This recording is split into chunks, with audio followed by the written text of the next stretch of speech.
Hello friends, இன்னைக்கு ராகி மாவு எப்படி செய்கிறதுன்னு பார்க்கலாம் வாங்க.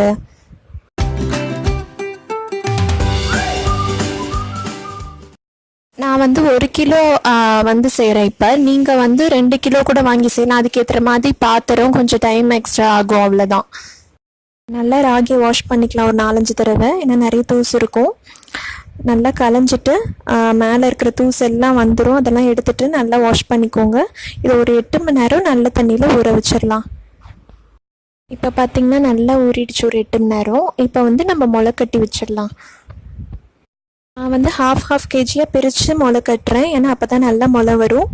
நீங்கள் நல்லா மெலிசான காட்டன் துணியில் போட்டு வைங்க, அப்போ தான் நல்லா வரும். இதை கட்டிட்டு 1 டே அப்படியே இருக்கட்டும், நல்லா க்ளோஸ் பண்ணி விடுங்க.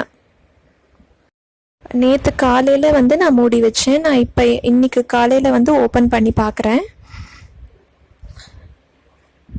ஓப்பன் பண்ணலாம், எப்படி முளை வந்திருக்குன்னு பார்க்கலாம். இப்போ பார்த்தீங்கன்னா தெரியும், நல்லா வந்திருக்கு. உங்களுக்கு வீடியோவில் கிளியராக தெரியுதான்னு தெரியல, நான் எடுத்து காமிக்கிறேன். கொஞ்சம் இந்த மாதிரி வந்திருக்கு.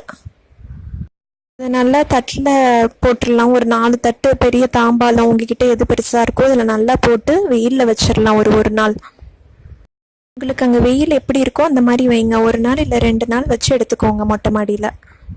இது எல்லாத்தையுமே நல்லா மீடியம் ஃப்ளேமில் வச்சு ட்ரை ரோஸ்ட் பண்ணி எடுத்துக்கோங்க. மெஷினில் தான் கொடுக்க போகிறேன். ஸோ இந்த மாதிரி ஒரு டப்பாவில் போட்டு கொடுத்து அரைச்சிட்டு வர போகிறேன். இப்போ இதை அரைச்சிட்டு வந்தாச்சு. இதை நல்லா ஆற வச்சுட்டு வேறு பாக்ஸில் மாற்றிடலாம். நல்லா ஆறினோன்னு இந்த மாதிரி ஒரு ஏர்டைட் பாக்ஸில் நான் போட்டு வச்சுட்டேன்.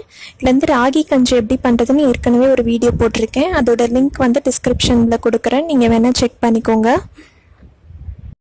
இந்த வீடியோ உங்களுக்கு பிடிச்சிருக்குன்னு நினைக்கிறேன். பிடிச்சிருந்தா லைக் பண்ணுங்கள், மறக்காமல் இந்த சேனலுக்கு சப்ஸ்கிரைப் பண்ணுங்கள். நான் ஆர்த்தி, மறுபடியும் உங்களை வேறு இன்ட்ரெஸ்டிங்கான வீடியோவில் சந்திக்கிற வரைக்கும் பாய்.